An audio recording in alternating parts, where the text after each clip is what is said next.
कुसमा कैसे बनी डाकू। आज हम आपको बताएंगे कि कैसे बनी कुसमा दस्यु सुंदरी। तो देर न करते हुए बताते हैं कि जनपद जालौन के टिकरी गांव में नाई परिवार में जन्मी बेटी, जिसका नाम परिजनों ने कुसमा रखा। अब आपको बताते हैं कि कुसमा कैसे बन गई डकैत। बताया जाता है कि कुसमा का जन्म एक संपन्न परिवार में हुआ, जिससे उसका लालन पालन भी अच्छे से किया गया। जब कुसमा कुछ बड़ी हुई तो उसके गांव के ही लड़के माधव मल्लाह से प्रेम प्रसंग चलने लगा। प्रेम इतना बढ़ गया कि वो माधव के साथ घर छोड़कर चली गई। जब कुसमा घर से चली गई तो परिजनों ने उसके प्रेमी के खिलाफ मुकदमा पंजीकृत करा दिया। प्रेमी भी कुसमा से किसी भी सूरत में अलग नहीं रहना चाहता था, तो वो अपने साथी डकैत विक्रम मल्लाह के गैंग में शामिल हो गया। इधर कुसमा के परिजनों ने कुसमा की शादी केदार उर्फ रूठे के साथ कर दी। माधव मल्लाह कुसमा की शादी तो नहीं रुकवा सका, पर उसने कुसमा को ससुराल से उठाने की योजना बना डाली।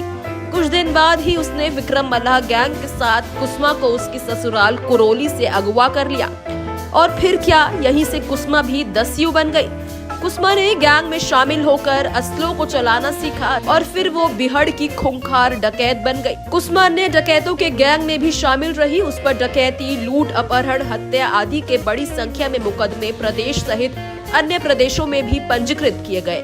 कुसमा ने फूलदेवी से दुश्मनी के चलते कई मल्लाहों की ओरिया के अस्ता गाँव में एक साथ हत्या कर दी। अब कुसमा खूंखार डकैतों में गिनी जाने लगी। बताया ये भी जाता है कि जिस समय कुसमा राम आश्रय तिवारी उर्फ फक्कड़ बाबा गैंग में शामिल थी, उसी समय फक्कड़ बाबा ने गैंग के सदस्यों के साथ कुसमा को भी आत्मसमर्पण करा दिया था।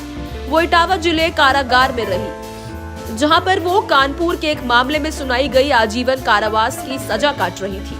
बीमारी के चलते खूंखार डकैत कुसमा नाइन का पीजीआई लखनऊ में निधन हो गया। इसके बाद कुसमा के पति केदार उर्फ रूठे ने जिला कारागार पहुंचकर आवश्यक कार्रवाई के बाद शव को अपने गांव कुरेली जनपद जालौन ले जाकर अंतिम संस्कार कर दिया। कुसमा नाइन का पुलिस की मौजूदगी में अंतिम संस्कार किया गया। अंतिम संस्कार में परिवारजनों के साथ ही बड़ी संख्या में ग्रामीण भी मौजूद रहे। यूटीवी डिजिटल न्यूज के लिए यूपी हेड रामजी व्यास की रिपोर्ट।